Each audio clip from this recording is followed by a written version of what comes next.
लक्ष्य the goal achiever. नमस्कार, आदर, अभिनंदन, आभार। मैं हूं सुधांशु तिवारी और स्वागत करता हूं आपका आपके अपने YouTube चैनल लक्ष्य द गोल अचीवर में। आशा करते हैं कि आप सभी स्वस्थ हैं। तो जैसा कि आप सभी को ज्ञात है कि इस समय हम डीएलएड के जो जितने भी प्रीवियस ईयर के क्वेश्चन पेपर आए हैं उनको सॉल्व कर रहे हैं। तो उसी सीरीज की अगली कड़ी में हम आज बात करेंगे कंप्यूटर का प्रश्न पत्र जो 2019 में आया था। तो इसमें जितने भी प्रश्न पूछे गए थे उसका एक बेहतरीन हल निकालने की कोशिश करते हैं, जिससे कि आपकी तैयारी बेहतर हो पाए और आगे भविष्य में जब भी आप पेपर देने जाएं तो आपकी तैयारी बेहतर हो। तो आज हम कंप्यूटर का प्रश्न पत्र हल करते हैं। इसमें बहुत सारे ऐसे प्रश्न हैं जो विभिन्न कम्पिटिटिव एग्जाम में आते हैं, जो आपके टीचिंग के कम्पिटिटिव एग्जाम होते हैं, चाहे आपका सीटेट, यूपीटेट, केवीएस या एनबीएस हो, सेम प्रश्न आ जाते हैं। तो इस हिसाब से सेशन बहुत महत्वपूर्ण है। आप लोग जो है वीडियो को बिना स्किप किए पूरा देखिएगा, जिससे कि आपकी जानकारी कोई छूटे ना और आपकी तैयारी बेहतर हो पाए। तो चलिए शुरू करते हैं सेशन को। उससे पहले जो लोग चैनल पर नए हैं वो चैनल को सब्सक्राइब कर लेंगे और बेल आइकन को प्रेस कर लेंगे, जिससे चैनल पर जब भी वीडियो अपलोड हो तो आपके पास नोटिफिकेशन जाए और आप वीडियो को देख पाएँ। और चैनल पर बहुत सारी वीडियो पड़ी हुई हैं विभिन्न विषयों की, तो आप जाके उसको भी देख सकते हैं और शेयर कर सकते हैं, जिससे कि सभी लोग अपना ज्ञानवर्धन कर पाएँ। तो चलिए शुरू करते हैं आज का सेशन बिना समय गवाए। 2019 का जो है कंप्यूटर का प्रश्न पत्र हम हल करते हैं। तो पहला बहुविकल्प ये प्रश्न आता है, ऑब्जेक्टिव टाइप के क्वेश्चन होते हैं, 5 क्वेश्चन, तो उनको सॉल्व करते हैं। पहला प्रश्न है, उस उपकरण का नाम बताइए जो द्वितीय पीढ़ी के कंप्यूटर में उपयोग होता था। यानी सेकंड जनरेशन में कंप्यूटर में कौन सा चीज़ उपयोग होता था। इसमें से आपके ऑप्शन है vacuum tube, IC chip, transistor या डायोड। तो देखिए, जो सेकंड जनरेशन था उसमें जो है ट्रांजिस्टर का उपयोग होता था। ठीक है, तो आपका ये जो थर्ड ऑप्शन है सही है, द्वितीय पीढ़ी में ट्रांजिस्टर का उपयोग होता था। ठीक है, अब आप लोग कमेंट करके बताइए पहली और दूसरी पीढ़ी में किस चीज़ का उपयोग होता था। वह कौन सी वेबसाइट है जिसकी सहायता से किसी अन्य वेबसाइट का पता लगाया जाता है। ठीक है, तो आपके ऑप्शन है स्पैम, सर्च इंजन, एक्सप्लोरर या ये सभी। तो इसमें से जो सही ऑप्शन है आपका स्पैम, सर्च इंजन या एक्सप्लोरर या ये सभी। तो ये जो है ये सभी आपके वेबसाइट का पता लगा सकते हैं। कौन सी किसी वेबसाइट से अन्य वेबसाइट का पता लगाया सकता है, तो इसका जवाब डी होगा। नेक्स्ट क्वेश्चन में मूव करते हैं। डाटा को व्यवस्थित करना या उनकी गणना करना कहलाता है। आपका ऑप्शन है प्रोसेसिंग करना, इनपुट करना, तुलना करना या उपयुक्त में से कोई नहीं। तो ध्यान दीजिए, डाटा को जो व्यवस्थित करते हैं उसका गणना करते हैं तो ये प्रोसेसिंग के अंतर्गत आता है। ठीक है, उसे ही हम प्रोसेसिंग कहते हैं। तो आपका जो है फर्स्ट ऑप्शन यही सही होगा। डाटा को व्यवस्थित करना या उनकी गणना करना प्रोसेसिंग कहलाता है। नेक्स्ट क्वेश्चन पे मूव करते हैं। इंटरनेट पर उपलब्ध सूचनाओं को तलाश करने में हम प्रयोग करते हैं। ठीक है, जैसे कोई भी सूचना हमें इंटरनेट पर ढूंढनी है तो हम जाके उसको ब्राउज करते हैं। तो इसमें से किसका प्रयोग करते हैं। आपके ऑप्शन है याहू, गूगल, विंग या ये सभी। तो देखिए, आप सबको अगर ध्यान से देखें तो ये सभी जो है सर्च इंजन है। आपका ये याहू भी है, गूगल भी है, विंग भी है। तो ये सभी हम कह सकते हैं, इसका ये ऑप्शन चौथा सही होगा कि ये सभी जो है सूचनाओं को तलाश करने के लिए हम इनका उपयोग करते हैं। ठीक है, नेक्स्ट क्वेश्चन पे मूव करते हैं। एमएस ऑफिस किसका उदाहरण है। ठीक है, देखिएगा आपके ऑप्शन है हार्डवेयर का, एप्लीकेशन सॉफ्टवेयर का, सिस्टम सॉफ्टवेयर का या वायरस का। तो एमएस ऑफिस जो होता है ये एप्लीकेशन सॉफ्टवेयर होता है। ठीक है, ये एप्लीकेशन सॉफ्टवेयर का उदाहरण है एमएस ऑफिस। नेक्स्ट क्वेश्चन पे मूव करते हैं। अब आपका देखिए बहुविकल्पीय खत्म हो गया। अब आपका हो गया जो है अति लघु उत्तरीय। अब आपका है डेस्कटॉप कंप्यूटर किसे कहते हैं। ठीक है, तो डेस्कटॉप कंप्यूटर एक पर्सनल कंप्यूटर होता है जो डेस्क पर या नीचे कहीं भी फिट कर सकते हैं हम, और ये लैपटॉप की तरह पोर्टेबल नहीं होता है। हालांकि ये व्यक्तिगत इस्तेमाल के लिए ही होता है, पर्सनल कंप्यूटर कह सकते हैं हम, लेकिन ये पोर्टेबल नहीं होता। ये एक जगह पे फिक्स हो सकता है, चाहे आपका मेज पे हो या कहीं भी आप फिट कर सकते हैं, और ये इसको हम ला या ले जा सकते नहीं है कहीं भी। तो ये होता है आपका डेस्कटॉप कंप्यूटर। सिस्टम सॉफ्टवेयर क्या होता है।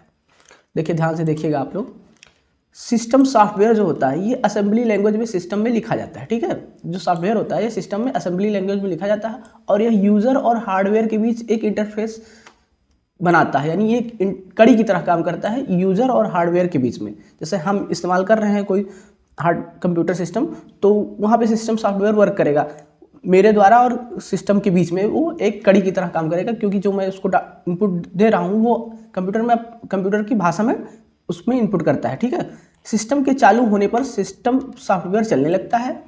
ठीक है, और ये सिस्टम के सभी रिसोर्सेज का प्रबंधन करता है, यानी सबको मैनेज करता है। कि यह निर्देशों का एक समूह होता है जो कंप्यूटर को बताता है कि क्या करना है, कब क्या करना है।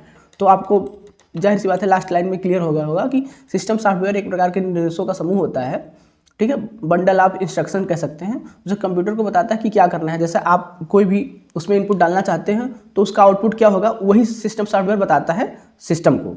ठीक है, उम्मीद करते हैं आपको समझ में आया होगा। तो नेक्स्ट क्वेश्चन पे मूव करते हैं, है MS पावर पॉइंट क्या है। ठीक है, अब देखिए ध्यान से देखिएगा, ये क्वेश्चन जो है ये 2019 का प्रश्न पत्र तो है, लेकिन ये कम से कम 5 साल, ये आपका 2012 में पूछा गया, 14 में पूछा गया, 17 में पूछा गया है, 19 में पूछा गया है और 22 में भी पूछा गया है। तो ध्यान से देखिएगा इसको। MS power point MS office का ही एक घटक है, यानी ये कंपोनेंट है MS ऑफिस का, और यह एक एप्लीकेशन सॉफ्टवेयर है। तो ये दोनों लाइन इंपॉर्टेंट है। इसका प्रयोग प्रेजेंटेशन बनाने के लिए किया जाता है, यह स्लाइड के रूप में बनाया जाता है। ठीक है, तो ध्यान दीजिएगा MS पावर पॉइंट।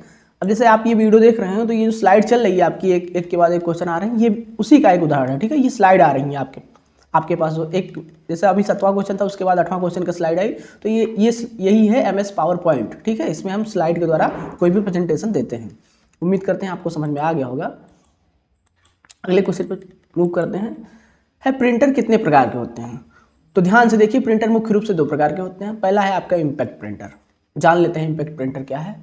वह प्रिंटर जो अपना प्रभाव छोड़ते हैं, यानी इम्पैक्ट छोड़ते हैं, वही इम्पैक्ट प्रिंटर कहलाते हैं। नाम से स्पष्ट है। जैसे टाइपराइटर प्रिंटिंग, इसमें धातु का एक हैमर या प्रिंट हेड होता है। अगर आपने कहीं टाइपराइटर देखा होगा तो उसमें जो है प्रिंट हेड होता है, जो बार बार जब आप टाइप करते हैं लेटर को तो कागज़ से या उससे टकराता रहता है, रिबन से।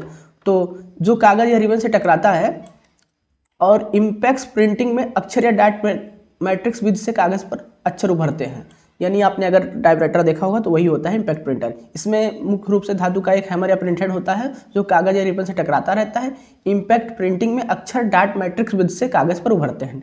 तो इसमें यही विधि है, डाट मैट्रिक्स विधि से अक्षर जो है आपके पेज पर उभरते रहते हैं। आप इसके उदाहरण हैं dot matrix, line printer, dot matrix printer, chain printer. ठीक है, उम्मीद करते हैं आपको समझ में आया होगा। अगला है जो है आपका इम्पैक्ट प्रिंटर के बाद दूसरा है नॉन इम्पैक्ट प्रिंटर। ठीक है, तो इसमें जो है, इसमें प्रिंट हेड या कागज़ के मध्य कोई संपर्क नहीं होता है। ठीक है, इम्पैक्ट प्रिंटर में संपर्क होता रहता था, टच होते रहते थे बार बार, लेकिन इसमें नहीं होता है। इसमें लेजर प्रिंटर तकनीकी द्वारा प्रिंटिंग होती है। ठीक है, इसलिए इसकी क्वालिटी बहुत हाई होती है। तो नॉन इम्पैक्ट प्रिंटर जो है आपका दोनों प्रिंटरों में अच्छा होता है, बेहतर होता है। इसमें लेजर प्रिंटिंग द्वारा तकनीक इस्तेमाल की जाती है, इसलिए इसकी क्वालिटी हाई होती है। आपके इस उदाहरण जो है लेजर प्रिंटिंग है, फोटो प्रिंटिंग है, इंकजेट प्रिंटर है, थर्मल प्रिंटर है। तो ये आपके 2 प्रकार के प्रिंटर हो गए, impact printer, non impact printer. अगले क्वेश्चन को करते हैं, वर्कशीट को समझाइए। ठीक है, तो अगर आपने एक्सेल पे कभी वर्क किया हो, वही जो एक सीट बन के आती है वही होती है वर्कशीट, या बुक के पेज की तरह होती है। अगर आप बुक देखा हो, बुक सबके पास होगा, उसमें जो पेज होते हैं उसमें इन्फॉर्मेशन भरे पड़े रहते हैं। उसी प्रकार से वर्कशीट भी जो होती है उसमें इन्फॉर्मेशन भरे रहते हैं। यह बुक के पेज की तरह होती है जिसमें हम किसी भी प्रकार का डाटा स्टोर कर सकते हैं। ठीक है, एक वर्कशीट में, ये ध्यान से पढ़िएगा, 65,536 रो और 256 कॉलम होते हैं। एक वर्कशीट की बात हो रही है। और इस प्रकार से पूरे वर्कशीट में हम अगर गुणा कर दें रो और कॉलम का, तो ये आपका देखिए 16, 77, 72, 16 इतने सेल होते हैं। ठीक है, ये टोटल सेलों की संख्या हो गई, यानी 65,536 रो होते हैं और 256 कॉलम होते हैं एक वर्कशीट में। ठीक है, और जो एक रो और एक कॉलम को मिलाकर एक सेल बनता है आपका। अगर आपने एक्सेल पर कभी काम किया हो तो ऐसे ऐसे बने रहते हैं ना, यही आपका सेल होता है। तो एक वर्कशीट में सेलों की संख्या इतनी होती है। ठीक है, तो आपको समझ में आया होगा। वर्कशीट जो है एक बुक के पेज की तरह काम होता है, जिससे हम किसी भी प्रकार का डाटा स्टोर कर सकते हैं। ठीक है, अगले क्वेश्चन पर मूव करते हैं। 11वां क्वेश्चन है आपका, स्पैम क्या है। ये बहुत इंपॉर्टेंट क्वेश्चन है और आए दिन लोग इससे परेशान रहते हैं। इंटरनेट पर लोगों को संदेश या विज्ञापन बार बार भेजना जिसका उन्होंने अनुरोध नहीं किया है, यानी ऐसी कोई सूचना आपको बार बार लगातार मिल रही है जो आप जानना भी नहीं चाहते हैं, जबरदस्ती आपके सामने परोसा जा रहा है, वही होता है स्पैम। ठीक है, आपको समझ में आया। अर्थात अवांछित संदेश या विज्ञापन लोगों को भेजना स्पैम कहलाता है। यानी कोई जानकारी जो उनसे संबंधित नहीं हो बार बार आप जबरदस्ती किसी के सामने पेश कर रहे हैं, तो ही स्पैम होता है। अगले क्वेश्चन पे मूव करते हैं। हाइब्रिड कंप्यूटर क्या है। तो नाम से स्पष्ट है, हाइब्रिड। देखिए, ये कंप्यूटर जो है एनालॉग कंप्यूटर और डिजिटल कंप्यूटर दोनों का मिश्रित रूप होता है। यानी इसमें आपके जो एनालॉग कंप्यूटर होते हैं और डिजिटल कंप्यूटर होते हैं, दोनों की खूबियाँ पाई जाती हैं। या पर्सनल कार्य के लिए नहीं होते हैं। जो आपके ये हाइब्रिड कंप्यूटर होते हैं, ये पर्सनल कार्य के लिए नहीं होते हैं। ये जो है इनका मुख्य उद्देश्य जटिल गणनाओं को हल करना है। ठीक है, ये किसी स्पेसिफिक कार्य के लिए होते हैं या बहुत ही अधिक सटीक एवं तेज परिणाम देते हैं और ये महंगे भी होते हैं। तो इसलिए जब कहीं पर्सनल यूज़ के लिए इन्हें प्रेफर नहीं किया जाता है। ये स्पेसिफिक कार्य के लिए होते हैं और मुख्य रूप से जटिल गणनाओं का हल करने के लिए इनका उपयोग किया जाता है। तो यही होते हैं हाइब्रिड कंप्यूटर। हाइब्रिड कंप्यूटर नाम से स्पष्ट है, इसमें जो है एनालॉग कंप्यूटर और डिजिटल कंप्यूटर दोनों की खूबियाँ पाई जाती हैं, क्योंकि दोनों को मिलाकर ये बना होता है। अगला है लाइट पेन।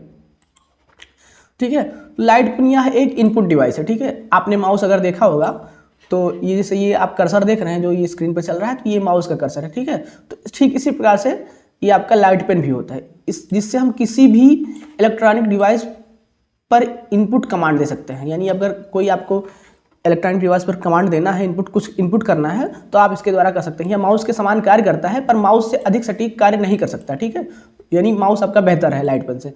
जहाँ ड्राइंग ग्राफिक डिजाइन का कार्य होता है वहाँ पर इसका इस्तेमाल किया जाता है। तो या मतलब जहाँ पे बहुत सूक्ष्म ड्राइंग बनाई गई हो, छोटी छोटी ड्राइंग हो, उसमें अगर आप माउस चलाएंगे तो उसमें पता नहीं चल पाएगा ड्राइंग में क्या लिखा है, तो वहाँ पे लाइट पेन का इस्तेमाल होता है। इसका जो है सिंबल बहुत छोटा रहता है, इसलिए इसका इस्तेमाल किया जाता है ड्राइंग में और ग्राफिक डिजाइन में। ठीक है, उम्मीद करते हैं आपको लाइट पेन भी समझ में आया। अगले क्वेश्चन पे मूव करते हैं, मल्टीमीडिया से आप क्या समझते हैं। ठीक है, तो मल्टीमीडिया से सभी लोग परिचित होंगे। मल्टीमीडिया जो होता है वो text, picture, graphics, sound, animation एवं वीडियो का मिला जुला रूप होता है। यानी इसमें जो है टेक्स्ट भी हो सकता है आपका, पिक्चर भी हो सकता है, ग्राफिक्स, साउंड, एनिमेशन या वीडियो या किसी भी प्रकार का डाटा हो सकता है आपका, मिला जुला होता है, जिन्हें कंप्यूटर या इलेक्ट्रॉनिक माध्यमों द्वारा व्यक्त किया जाता है। तो ये आपका मल्टीमीडिया हो गया। तो उम्मीद करते हैं आपको सेशन अच्छा लगा होगा। तो आज के सेशन सब्सक्राइब एंड शेयर।